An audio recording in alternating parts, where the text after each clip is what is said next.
Litecoin, and XRP. Those are the three that we're going to be going over today. Right now we have Bitcoin sitting at $7,690, and what I have for you is about 5 bullish things that are taking place and about 3 to 4 bearish things that are taking place that I wanted to inform you of, just so you can really keep an eye on this. With the halving about 2 weeks away, this is really an area that we have to be ready for anything that can happen with these whales, guys. You know, history doesn't always have to repeat itself. We don't have to go to the moon off this halving, but you know, it's something that also we could have a massive pub into it as well. So you need to have an upside plan, you need to have a downside plan, and that's what we're going to go over today. What you really need to remember in cryptocurrency, anything can happen. We've seen candles that are $4,000 in one single day. We've seen it to the downside over here, and that also can happen to the upside. Things can get very crazy and very manipulated, so you really need to be aware in this area. This is a very tight range, and we need to pay attention to it. So starting off with Bitcoin, what we're seeing here, we have had a bullish trend line break. Do you see this white trend line, how we've been having lower highs coming in? Right here, we have actually broken out through that, and we're trading 10% up above that trend line. So that is a true trend line break. What we need is continuation out of there, because what we're running into now is this 200 moving average. So that's, we have a bullish and we have a bearish thing. The bullish thing is we're having a trend line break. The bearish thing is that we're running right up to this 200 moving average, which we have not traded up above since about March 8th. 2020. So it's important for us to get back up above that, and that's also correlating with a resistance level right around that $8,094. So we're going to be watching that, and the candle's getting very small right in this area. And what we're also forming is a bit of a rising wedge. And with a rising wedge, I have in my encyclopedia of chart patterns here the things that you want to look for, the identification guidelines, 2 upsloping trend lines. So we have that as well. You can see upsloping here. We have 3 touches on it, and then here's our upsloping trend line as well. So that's going to be qualified for us. The next one is multiple touches. Well-formed rising wedges have multiple touches of 2 trend lines. Be skeptical of wedges having fewer than 5 touches total, 3 on one side and 2 on the other. So we have 1 touch here, we have 2, 3, we have 4 on top. On the bottom we have 1, 2, 3. So this is definitely qualifying so far. And remember, typically a rising wedge is a bearish chart pattern. You have to realize that it's a bearish chart pattern, but it doesn't always have to break bearish. There's many times when you'll get rising wedges like this, and then you'll get a whole nother extension, a whole nother kick to the upside. So with chart patterns, they're not confirmed till we break to the upside or we break to the downside. Okay, so obviously a rising wedge is more bearish, but you can't just go off that and say, okay, it's for sure going to break to the downside. That's not the case, guys. I'm just going through this with you. Next, 3-week minimum. So we drill this as well. What it says is a rising wedge has a minimum duration of 3 weeks. Anything less is a pennant. Formations rarely exceed 3 or 4 months long. And then the volume trend, volume usually trends downward throughout the formation. So do you see right in here, volume was the highest back in here, and it has trended down. You can see even the moving average on the volume has just been trending down. So in my opinion, this is a very difficult situation to be in right now. We have a lot of overhead resistance. We're in a rising wedge, but we're having a trend line breakout. Our overall intermediate term trend is up. We're up above our 20 EMA. We're up above our 50, and we're getting that squeeze in between the 200. So in my opinion, and this is just my opinion, guys, it can change by the day, because that's what a good technical analysis has. They can change with the market. They can adapt, bullish, bearish, sideways. What I'm looking at, though, I believe we have the potential to have a continuation break out of here to come up and test at least around that $9,000. And the reason why I'm saying that is, if you look at the CME futures for Bitcoin, there's a gap at 9,060. A lot of times gaps will fill. They don't have to fill, but a lot of the times they will end up filling. And with the halving coming up, you may see traders looking at this now saying, okay, we potentially could run up to that 9,000 area, fill the gap before we start selling off again. And if that was the case, that would put us right up into this area, and that would still be a lower high overall macro. If we look at this on the macro sense, guys, let my chart come up here a little bit. I apologize. My internet's just been terrible with so many people on the internet. I have the fastest internet I can get out here, but I'm also in the country, guys, so just bear with me. But what you're seeing here is, here's our high, lower high, lower high. So even if we came back up to that 9,000, 10,000, anything under 10,569 there is going to be a lower high. So in my opinion, we still could have more room to run to the upside. Then we'll have to see what we do at that 10,569. If we can get up above that, then that would be, in the macro sense, a higher high, which would be a good thing. But right now we still have those lower highs coming in, and we have higher lows coming in. So that's where, we're just in that sticky spot. But I believe that we still could have a good shot at running up to around that $9,000 region. What we have for a volatility stop on the 1-day time frame here for Bitcoin, you're looking at 6,868. So what's that saying is, if you're in a position right now, that's where your stop would want to be, factoring in all the volatility, and that's really important as well. And guys, if you get something from this, please give me a like, subscribe, anything down low in the comments, just my name and exclamation point, thumbs up, anything. It really helps with the algorithm and help me get out there. I really appreciate that.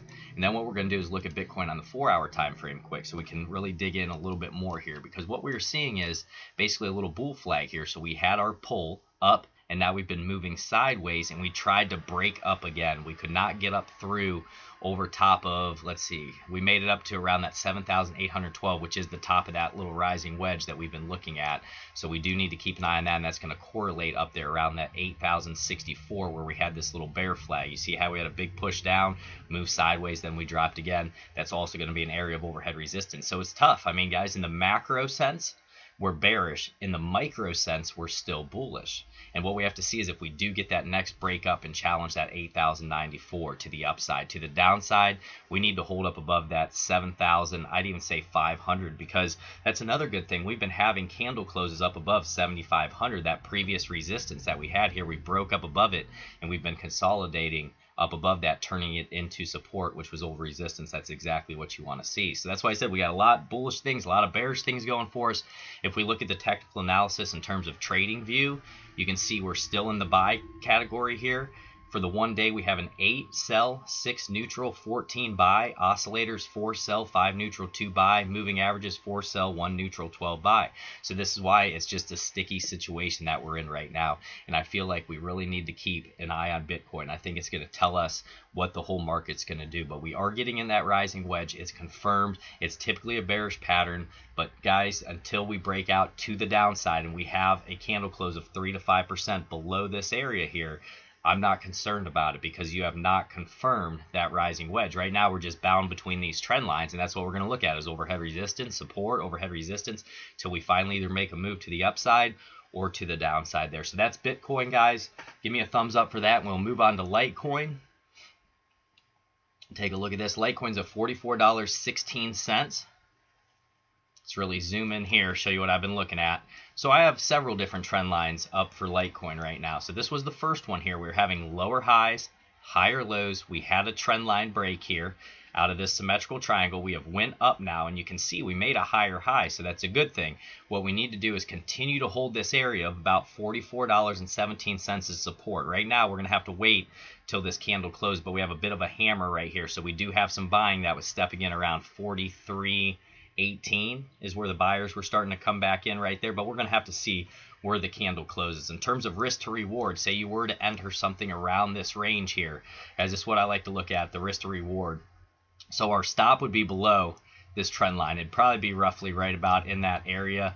Upside target would be around that $51 if we're going to make a move to the upside here. So what we'd be looking at there is a risk to reward of about 2.27. A lot of times they'll say you need a risk to reward of 2 to 1. So this is a little bit better than that, but it's still a little bit sticky here. What I would plan on is, if I was looking in the long term here, I'd keep my stop down in this area, because we wouldn't want to lose this white trend line and start breaking down below it.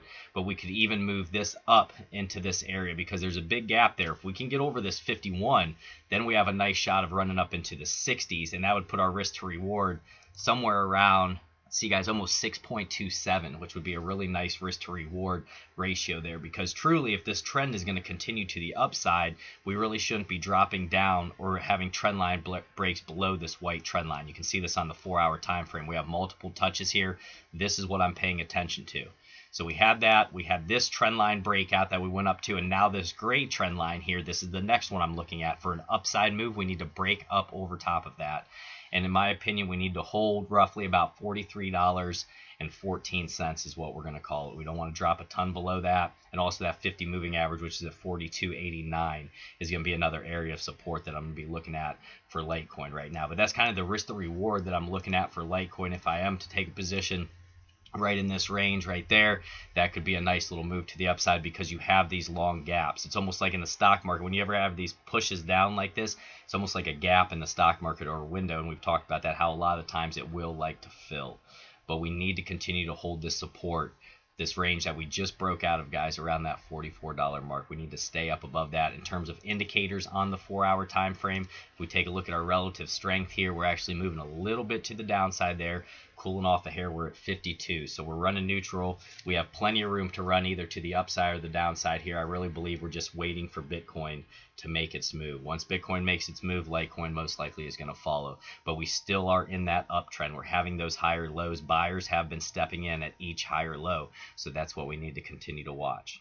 Okay, and we're up above our 50 and our 200 there on the 4-hour time frame, so that is good for Litecoin. We just got to keep our eye on it. Okay, so that's Litecoin family. Let me know down below what you're doing. Like, subscribe, hit that notification bell. We'll move into XRP next. XRP, we're flirting right around that 20 cents, and we're moving sideways right now. So let's take a look at this. And remember, this is going to be on the 4-hour time frame. What we need to get up above on the 4-hour time frame is going to be 20 cents. That's going to be the key for us to get up above that.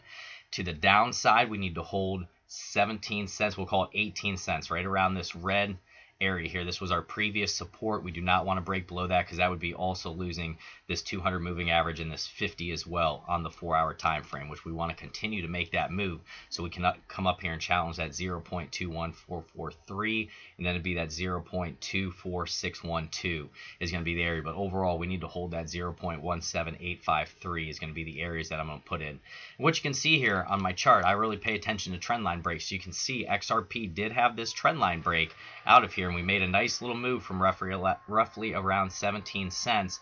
We went up to around that 20 cents or so, and now we've just really been moving sideways. So there's not a ton to talk about for XRP now. We're consolidating sideways, and we're going to see if we get another move to the upside, because sometimes with this consolidation, you can have a nice move up, and that's half the move. Then you consolidate, and then you have another half of the move come up, and see if we can start getting up into some of these higher territories for XRP, which is going to be really important for us. That's XRP on the 4-hour. What I want to do is go out to the 1-day.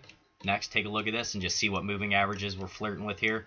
So volatility stop is going to be at 0.17917. If you are going long there, we're up above our 50, we're up above our 20. So those are two things that you want to see take place. We are still below this 200 moving average. So the next area as well that we could go up and test is that 200. A lot of times you'll try to back test that. Even here, once we lost it, we back tested it, we felt it out, and then we fell again. So I wouldn't be shocked to go back up to that area, and that would be 0.22989. We'll call it 23 cents would be the next area that I would look at there. So guys, didn't want to make this too long, but just wanted to give you some targets here. We're really just consolidating. We're waiting to see which way the market is going to move next for these whales, which way the whales are going to push this market. So overall, bullish for Bitcoin. We have the trend line break. We have candles closing over 7,500 daily candle close. We're up above the 20. We're up above the 50. We have the CMA futures gap at 9,060. Bearish, we're overall macro in the downtrend. We're under that 200 moving average. We are in a rising wedge, which hasn't been confirmed yet because we haven't had any breakouts. And remember, a rising wedge typically is more bearish, but it still can break bullish. That's why we always wait for confirmations. So we're just really in that mixed bag of things right now. And you can see for trading view for XRP as well, we'll just take a look at that quick. You can see we are at a 6 sell, 9 neutral, 13 buy. There's your oscillators, there's your moving averages. So we're just going to see if this will continue to make a nice little strong move to the upside. But you get something from this, guys. You let me cover an XRP as well. Like, subscribe, hit that notification bell. Appreciate y'all being here with me today. I hope you get some from this, and just keep those alarms in, keep those stop losses in, and really play it tight, guys. That's the best advice I can give you. God bless you all.